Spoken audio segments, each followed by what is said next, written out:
So we're seeing a lot of lavender toned makeup, and I feel like this might just be the new thing, at least for this spring, and maybe even further, like going until the end of the year, because last year it was baby pink and everyone was releasing baby pink blush and baby pink glosses.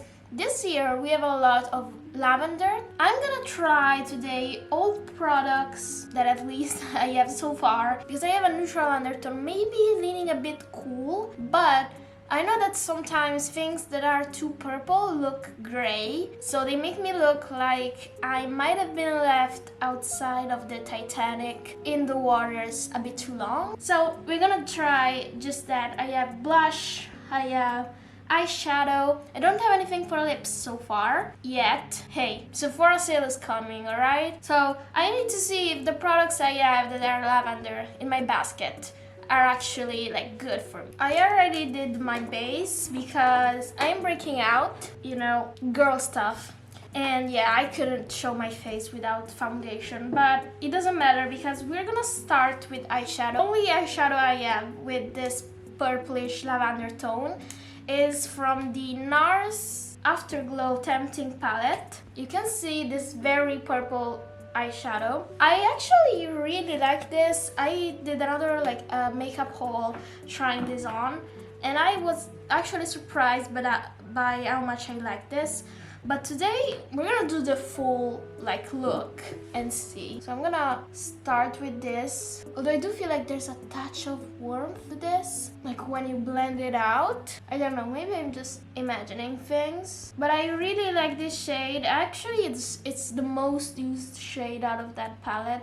Like wherever I use that palette, I go for that shade. I think that this new lavender trend is just influencing me. You cannot tell me that looks not pretty because you would be lying. Just calling you out. Also, have you seen the new Lisa Eldridge Betty limited edition palette? I have that one coming in the mail because I love Lisa Eldridge eyeshadow formula, and honestly I wasn't really sure about it when I first saw it, and then I saw her video and the makeup she did on the models, and I was like, I have to have it.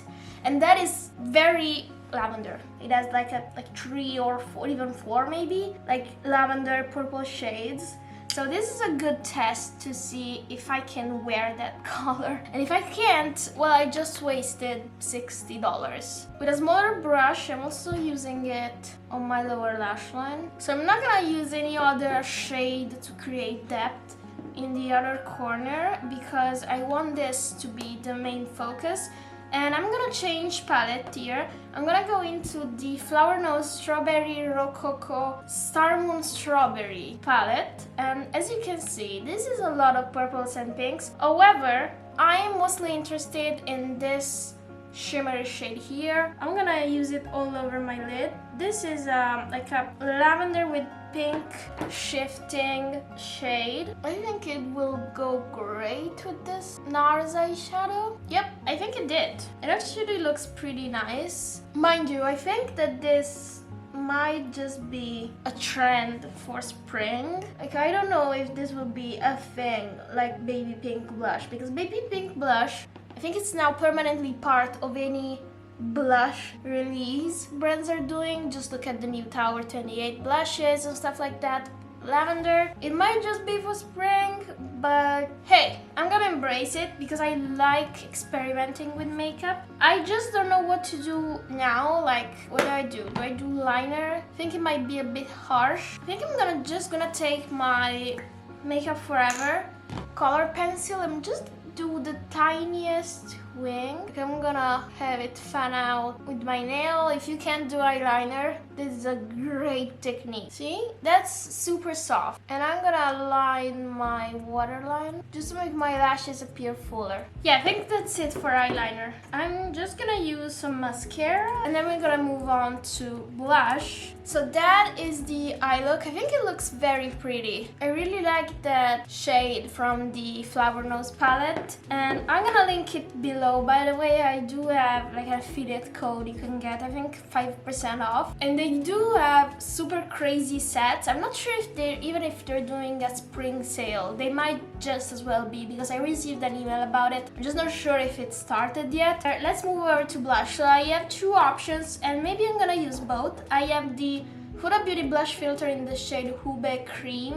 This is like a vibrant lilac pink. And then I have a new release from Phytosurgeons. This is their Skin Spark Cream Blush in the shade Wisp. Now if you look at Wisp like this, or like this, it looks super purple, and I was very scared of this initially. It is also super muted, like compared to the Huda Beauty. You can see it has more gray to it, but I have used this a few times and it actually really surprised me because it blends out in a very natural tone for me. Like it blends out almost pink, like naturally flushing. So it might just be complementing my cool undertone. However, this from Huda Beauty, sometimes I feel like it makes me look gray. Let's try it again. I'm gonna use both. So I'm gonna use the Huda here on the apples of my cheeks. That is very bright.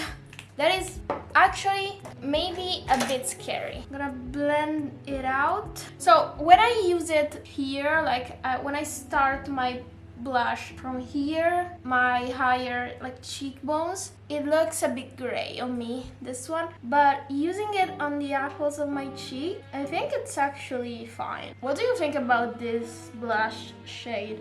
Let me know in the comments. I don't know. It looks kind of pink, right? I'm not gonna use Wisp, and I'm gonna just dab my finger in there. This is very pigmented, so you don't need a lot. And I'm gonna use it like here and the same here. I might just add a bit more.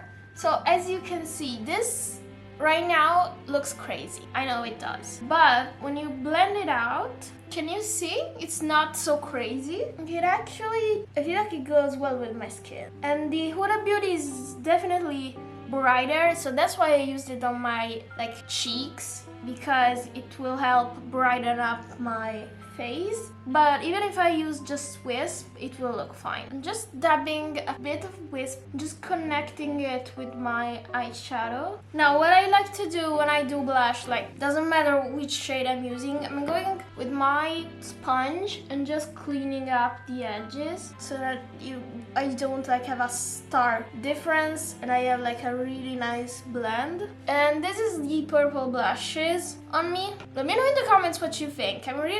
I'm actually really torn. I think they look good, but I don't know. I welcome your opinion. For lips, I don't have anything in this type of shade, but I'm gonna use Rode new peptide lip shade. This is in the shade Lift. This is also like a really muted pink. I feel like it looks just like the color of my lips. My lips are actually a bit gray, so I'm just gonna line my lips. As you can see, I think this looks very natural on me. And then, just to add even more cool toneness, I'm using Chanel, what is this? Rouge Cocoa Flash in the shade Boy. So this is very well known for being gray. It's literally gray. I was watching it on the back of my hands, but you see that it's definitely a muted beige lip. And I'm going over my lips. My lips are crusty. I really need to drink more water. And this is the lip. So my thoughts, I still feel like it's not the right match for the blush and the eyes. I did order a MAC lipstick that is quite literally in this color family, but in the meanwhile, this is what I have so far. So, get a closer look at my makeup. Let me know in the comments what you think. Is this the new baby pink, or is this just a trend? I really want to know your opinion on this because I am torn. I don't know if my neutral makes this look a bit too gray, too muted, or if it actually looks good. Please leave a comment below and maybe even leave a sub, you know, it's free. It's free. Anyways, this is it for today. It's a very quick video, just rambling about this shade that is going viral at the moment. I will happily see you in my next video. Have a great one. Bye!